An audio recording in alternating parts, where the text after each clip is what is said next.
Greetings and welcome to my channel. The purpose of this video is to present my philosophy essays in the form of a video on YouTube. So let's begin. So let's discuss whether value is a higher virtue than knowledge. Introduction. The claim that value is a higher virtue than knowledge appears initially plausible. Possessing extensive knowledge does not guarantee moral goodness, whereas commitment to worthy values seems integral to good character. Nevertheless, the proposition is conceptually unstable. Knowledge is usually understood as an epistemic state or achievement. Value is a property, standard or object of evaluation, and virtue is a stable excellence of character or intellect. Strictly interpreted, therefore, value and knowledge are not competing virtues. A more philosophically coherent version of the question asks whether the disposition to recognize and pursue what is good possesses a higher normative status than the acquisition and possession of knowledge. This essay argues that orientation towards genuine value is higher than knowledge in an architectonic or governing sense. Values determine which ends ought to be pursued, whereas knowledge principally enables agents to understand circumstances and select effective means. Knowledge can increase an agent's capacity to act without determining whether that capacity will be used well. However, this priority is conditional rather than absolute. Valuation, uninformed by knowledge, may become arbitrary, dogmatic, or destructive. The highest human excellence is therefore neither value nor knowledge considered independently, but practical wisdom, the integrated capacity to recognize genuine goods, understand relevant realities, and act appropriately in response to them. Clarifying value, knowledge, and virtue. A virtue is not merely something valuable. It is an acquired or stable disposition that enables its possessor to function well. Moral virtues such as justice and courage concern motivation, emotion, and action. Intellectual virtues, including intellectual honesty, open-mindedness, and practical wisdom, concern inquiry, judgment, and responsiveness to truth. Knowledge itself may consequently be the product of intellectual virtue, without necessarily being a virtue in its own right. A person may possess knowledge accidentally, through testimony, or through the intellectual labor of others, while lacking intellectual integrity. Similarly, value is not ordinarily a character trait. It may refer to goodness itself, to a standard by which things are evaluated, or to something regarded as worth pursuing. The mere fact that an individual values something does not make that valuation virtuous. Cruelty, domination, or racial supremacy may be intensely valued without thereby becoming good. To interpret the question charitably, value must therefore mean a reliable disposition to apprehend and pursue what is genuinely worthy, rather than merely whatever an agent happens to desire. The question also requires clarification of what higher means. One virtue may be higher because it is more intrinsically valuable, because it is necessary for other virtues, or because it governs their exercise. The argument that defended here concerns the third sense. Appropriate valuation is higher because it determines the purposes for which knowledge and other abilities ought to be exercised. This does not imply that knowledge lacks intrinsic value, only that knowledge alone cannot establish the moral worth of its use. So the case for the priority of knowledge. There are substantial reasons to resist subordinating knowledge to value. Knowledge enables agents to distinguish reality from appearance, justified judgment from prejudice, and effective action from wishful thinking. Even the most benevolent values cannot reliably guide conduct where the agent is profoundly mistaken about the circumstances in which action occurs. Plato's Meno presents an early account of the distinctive value of knowledge. Socrates observes that true belief may guide action as successfully as knowledge, but knowledge possesses greater stability because it has been tied down through an account of why the belief is true. The contemporary value problem is epistemology develops from this question. Why should knowledge be more valuable than mere true belief? Zagzebski and apologies if I'm pronouncing it wrong, but Van Wyk both demonstrate that the answer is less straightforward than epistemologists have often assumed.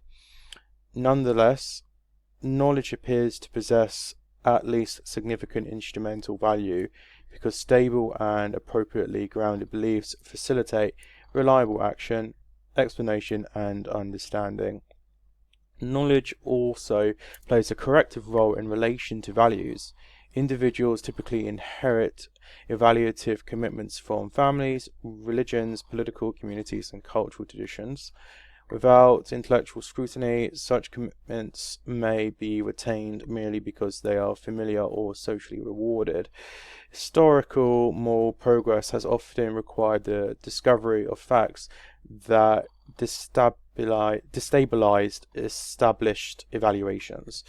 Knowledge concerning the capacities of marginalized groups, the effects of institutions, or the causes of suffering can expose ostensibly respectable values as resting upon falsehood. Furthermore, moral action requires more than good intentions. A person committed to improving public health, for example, requires knowledge of medicine, epidemiology, institutional constraints, and human behavior.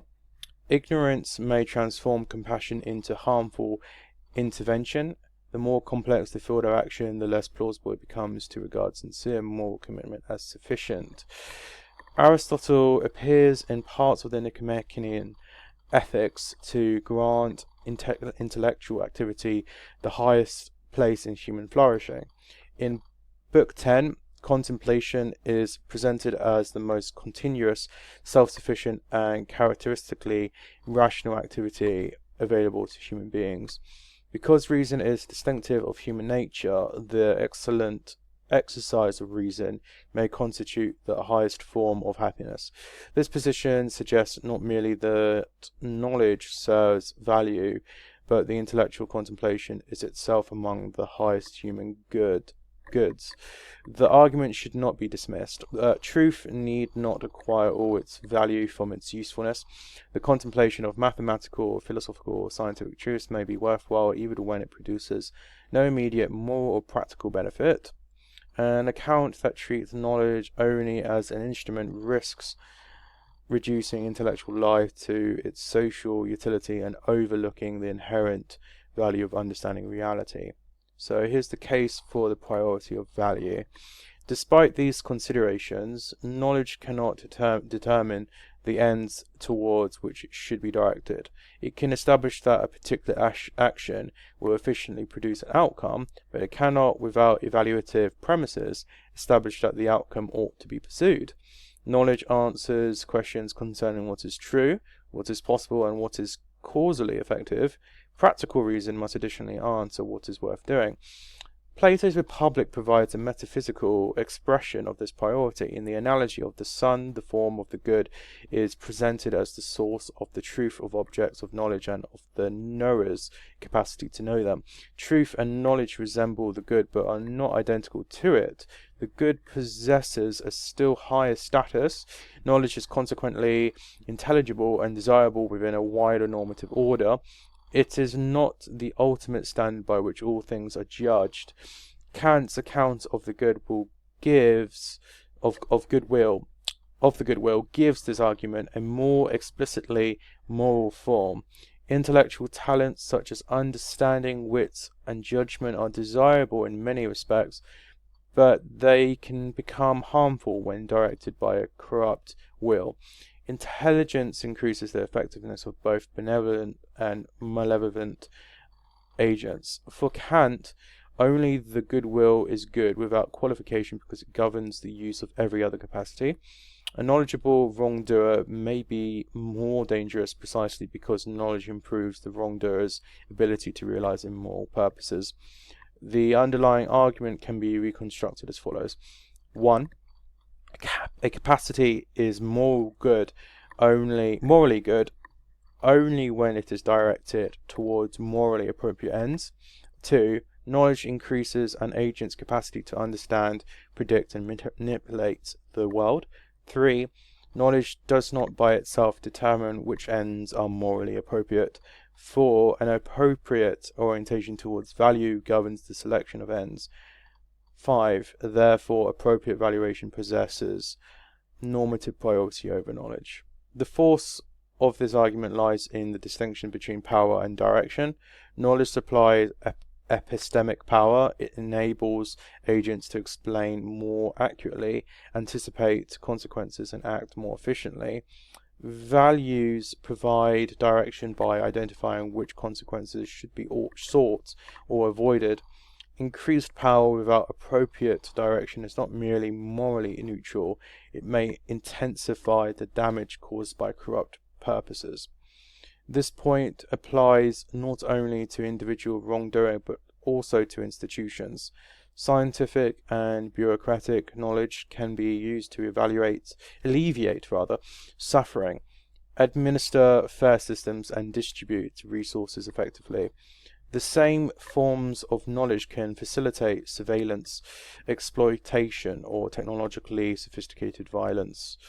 Nothing within technical knowledge itself guarantees one use rather than another. The moral quality of its application depends upon prior commitments concerning human dignity, justice, and legitimate authority. Accordingly, value is higher than knowledge insofar as it provides the normative conditions under which knowledge becomes practically good. It is better to possess limited knowledge governed by justice than extensive knowledge governed by cruelty, although the ideal is evidently to combine justice with extensive understanding. So this has been part 1 of the essay Discuss Whether Value is a Higher Virtue Than Knowledge. I will make another second part to finish off this essay. Thank you very much.